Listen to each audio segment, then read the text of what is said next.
Le grand reportage. Il est 11h au moment où notre équipe de reportage arrive à Ekpossa, à 18 km de Grand Laou, là où se trouve le débarcadère permettant de rejoindre la presqu'île de Laou-Panda. Le soleil brille encore dans le ciel et les reflets de ses rayons dans l'eau offrent une vue impeccable. Plusieurs embarcations nous attendent au débarcadère. Des jeunes piroguiers nous accostent au moment où nous garons notre véhicule. 5 minutes de négociation et ça y est, marché conclu. Nous devons débourser 8000 francs CFA en aller et retour. Nous voilà dans une petite embarcation en bois où sont dressés une dizaine de bancs et un toit pour nous protéger du soleil. Une traversée agréable sur les vagues de 3 eaux qui cohabitent sans pourtant se mélanger.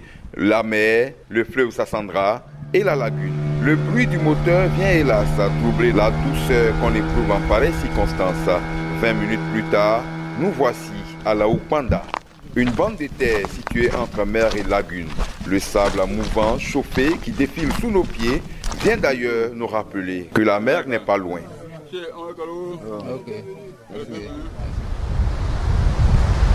Une mer qui se déchaîne chaque jour et emporte tout sur son passage. Le spectacle qui s'offre à nous dans le cimetière du village est désolant. Des tombes détruites, des pagnes mortuaires qui gisent au sol, des conséquences de l'érosion côtière qui a déjà englouti la plus grande partie de Laou-Panda depuis des décennies. Le professeur Oshou Abbé Delphin, spécialisé en physique de l'atmosphère, nous explique ici le phénomène. L'érosion côtière, c'est le fait que la mer lutte en permanence avec la terre ferme. Et donc, dans ce mouvement, il arrive que la mer gagne du terrain sur la terre. C'est un phénomène géomorphologique. Mais ce phénomène, depuis environ 2 ou 3 décennies, est exacerbé par un autre phénomène naturel qui est le problème du changement climatique. Or, le problème du changement climatique est tout à fait lié aussi au problème océanique. La température de la surface de la mer, à la température de l'air, c'est tout cela qui fait donc le changement climatique. Mi-décembre, une vingtaine de tombes ont été ravagées. Le témoignage de Enyi Nyamba Charles, président des jeunes de Laou-Panda. C'était une nuit, vers les 4 et 5 heures du matin, on nous a interpellé qu'il y a des tombes qui partaient. On était sur le lieu, on a vu même les eaux, le reste des trucs, des cercueils que la mer emportait, mais c'était pitoyable. Jusqu'à présentement, la mer continue de ravager encore. On voit là des tombes vraiment détruites et on nous a montré la tombe d'un chef du village même qu'on a vu qui est carrément cassée. Oui, c'est le chef Vincent Ledjou. Vraiment, la mer n'est pas loin, à 20 mètres. Ça détruit la tombe, hein? Oui, ça détruit complètement la tombe. Ça détruit, on n'a même pas pu trouver même quelques squelettes, même de trucs du corps. Donc vraiment, c'est pitoyable cela. Alors là où nous sommes même arrêtés sur des tombes aussi emportées. Oui, nous sommes arrêtés sur des tombes qui sont déjà emportées, mais plus d'une vingtaine qui sont déjà emportées. Vous voyez, nous sommes même au cimetière, en plein milieu même du cimetière. La mer elle vient très rapidement, en moins d'une semaine même, tout cela va rentrer dans la mer. Amélie Assière, 70 ans environ, qui a vu certains corps flotter sur la mer, n'en revient toujours pas. Le regard noir, la mine triste, au bord des larmes, les bras levés vers le ciel, elle implore, médite, appelle à l'aide pour sauver Laou-Panda, un village qu'il a vu naître, grandir et qui se dérobe devant elle ces dernières années. Laou-Panda, ça nous coûte cher. Mais nos parents, là, tous s'en vont là. Ça nous fait mal. Ça nous fait mal au cœur. On ne sait pas où il faut aller. On n'a personne pour nous sauver. Donc on veut que le gouvernement n'a qu'à nous aider pour sauver le village. Pour que tous nos corps là n'ont qu'à rester en place. On ne peut pas aller dans la mer pour chercher un corps. Quand tu vois ton corps qui s'en va là, quand tu le vois passer, quand tu vois les eaux là, ça fait très mal. Le gouvernement a dépêché une délégation du ministère de l'Environnement et du Développement durable à Laou-Panda. Délégation conduite par le directeur du cabinet, François Coiblanc. La première solution, c'est d'aider les populations à déplacer la tombe qui est déjà, j'ai envie de dire, à moitié engloutie. Il nous a été rapporté qu'il y a eu des ossements humains qui ont été retrouvés sur d'autres plages au dehors des Grands Laous. Donc ça veut dire que le problème, vraiment, le ministre a pris le problème à bras le corps. Il faut apporter des solutions. En attendant donc les solutions durables, nous voulons que nos populations adhèrent à l'idée de déplacer les tombes sur un autre site. Et je crois que monsieur le maire, qui est le porte-parole des populations, vient de nous donner cet accord-là. C'est avec beaucoup de joie que nous avons reçu le retour de notre mission. Si le maire est optimiste, ce n'est pas le cas pour de nombreux villageois que nous avons rencontrés sur place. Ils s'opposent à la délocalisation des tombes et souhaitent plutôt la fermeture de l'embouchure sur son site actuel. En les délocalisant pour trouver un autre site, c'est-à-dire les exhumations, on laisse encore la place à la mer pour avancer. Nous aurions aimé, dans un premier temps, on nous apporte un engin pour draguer de l'eau, pour freiner l'avancée de l'eau, de sorte qu'on vienne fermer. Ensuite, l'embouchure, remblayer l'espace qui est déjà touché, qui se trouve à côté de la mer, du cimetière. Franchement, l'État veut exhumer les corps. C'est normal, c'est bien, c'est une bonne chose. Mais en exhumant, la mer avance. On exhume 10 corps, la mer prend la place de 10 corps. On exhume 1000, la mer prend la place de 1000 corps. Mais une telle solution n'a aucune base scientifique pour l'heure, selon le professeur Ochou, qui dirige également le projet WACA en Côte d'Ivoire, le programme de gestion du littoral ouest-africain. Il y a eu déjà des ouvertures de brèches au niveau de l'embouchure, mais très rapidement, ça s'est refermé. Donc ça veut dire que le phénomène qui se passe et qui nous crée ce problème est complexe. Nous avons 3 systèmes d'eau qui sont en conflit. La mer, et il y a le fleuve qui vient se jeter à la mer. Les deux viennent sur la lagune. Et donc ce phénomène, il faut l'étudier. Plusieurs études sont en cours pour cerner le phénomène et tenter d'apporter des solutions. En attendant, chaque jour, les morts sont menacés, les vivants non plus ne sont pas épargnés. Dans le village des pêcheurs situé non loin du cimetière, à proximité de l'embouchure, des maisons en bois sont arrosées par les vagues de la mer. Plusieurs dizaines d'entre elles gisent au sol. Le village des pêcheurs regroupe en majorité des ressortissants de la CEDEAO, Ghanéens, Togolais, Béninois. Un village qui se déplace au gré de la mer. Ces pêcheurs, fatigués de courir, ne savent plus vers qui se tourner. Kwasi Kwadio Baraka est le chef de la communauté CEDEAO. La bouchée, ça nous poursuit. Ah, ça n'arrête pas. À nous déborde. Et puis, actuellement, maintenant, nous, ça va rejoindre le cadavre qui sont au cimetière ici. Vraiment, ça nous choque. D'autres ont pu déménager plusieurs fois, mais à quel prix? Il y a des gens qui se sont déplacés plus de 3 à 4 fois. Les maisons, on les casse et puis après on les remonte dans un autre site. C'est comme ça. Moi-même, je me suis déplacé 3 fois. La 3e fois, je me suis retrouvé de l'autre côté dans le village. Au lieu de se déplacer chaque fois, la mer, on ne peut rien contre la mer. Comment des gens qui voient la mer à leur fenêtre acceptent de dormir encore dans ces sites? Quelqu'un qui a dépassé sa maison plus de 4 fois, il faut la dépasser une 5e fois. C'est des moyens. Ouais, une maison construite à plus de 300, 400 000. La mer arrive à ta porte, tu dois la casser, retrouver un autre coin pour l'installer. Si la mer arrive encore, il faut retenir encore, casser, répartir un autre site. Donc c'est ça qui est le problème. Et puis actuellement, les gens manquent de moyens pour partir. C'est là où vous voyez que les maisons sont dans les cimetières. S'ils ont les moyens, ils vont aller rapidement. Ceux qui ont eu les moyens ne sont pas de l'autre côté, sur le niveau site qu'ils ont donné. Ceux qui ont les moyens sont encore là. Et bien, on casse, on dépose et puis ils sont dans la rue.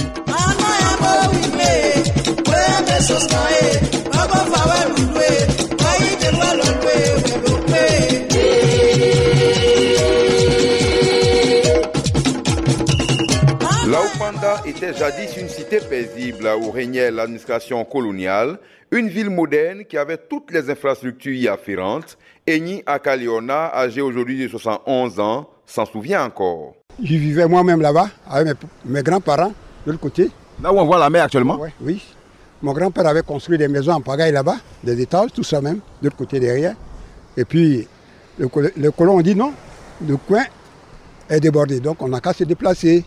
C'est comme ça, nos grands-parents allaient là-bas, il est le seul même qui a l'étage. Quand vous étiez tout petit, vous couriez tout ça, il y avait la terre ferme, on jouait? On jouait au ballon, voici le terrain même. C'est le terrain qui est là. Voici. Sous la mer là? Oui, sous la mer là.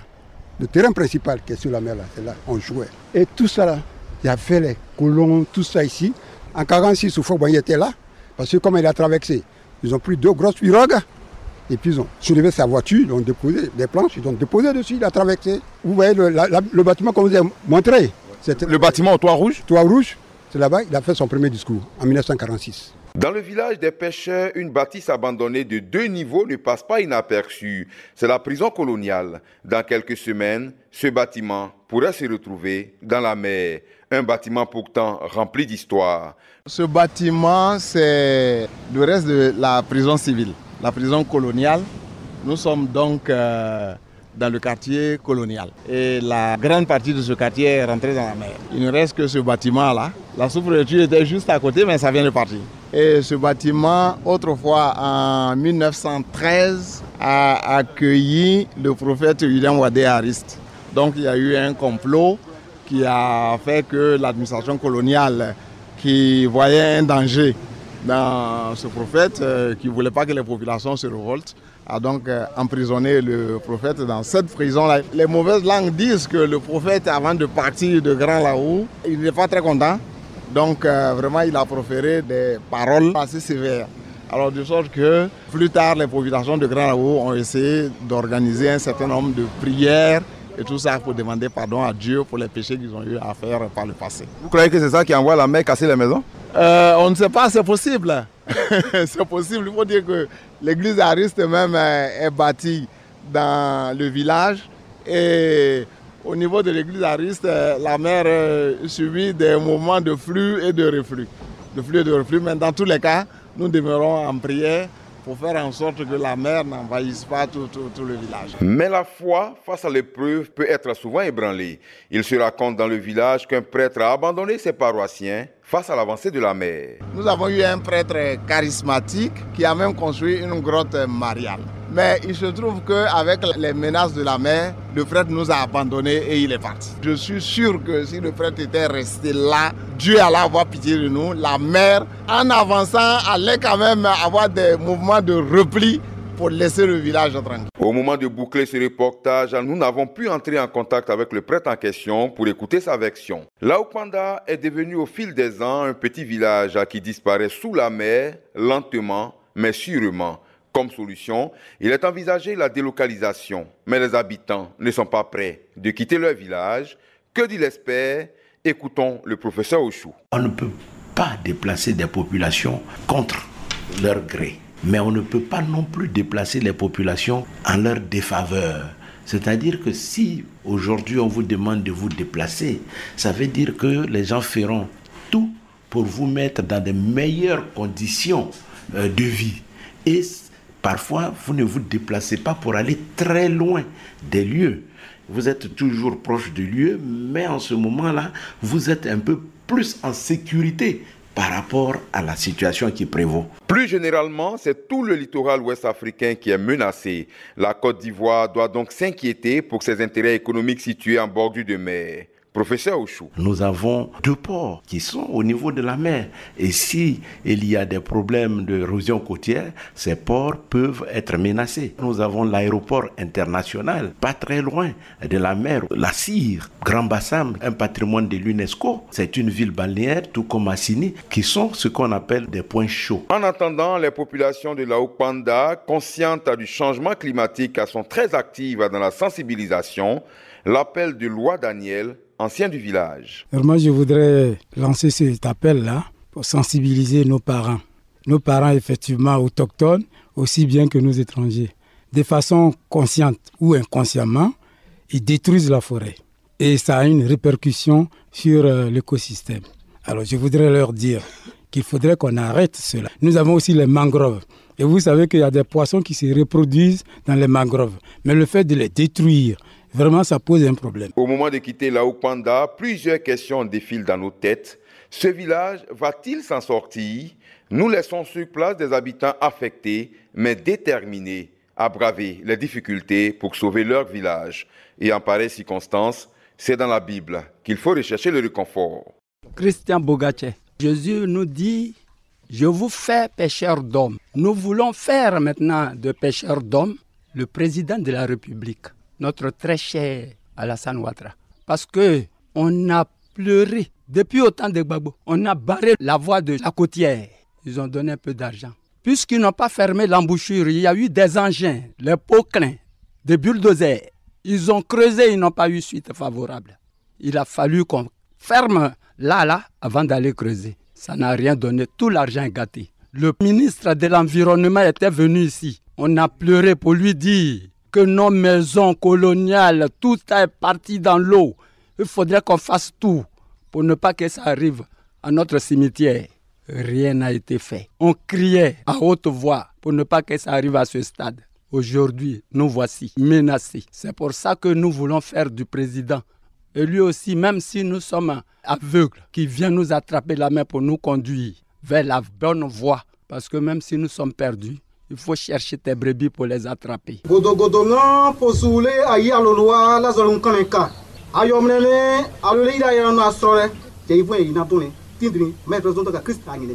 Amen. Amen. Et c'est ici que s'achève le grand reportage pour aujourd'hui. Traoré Abdoulaye, Oka Honoré, Adama Bakayoko. À bientôt pour un autre numéro. Ami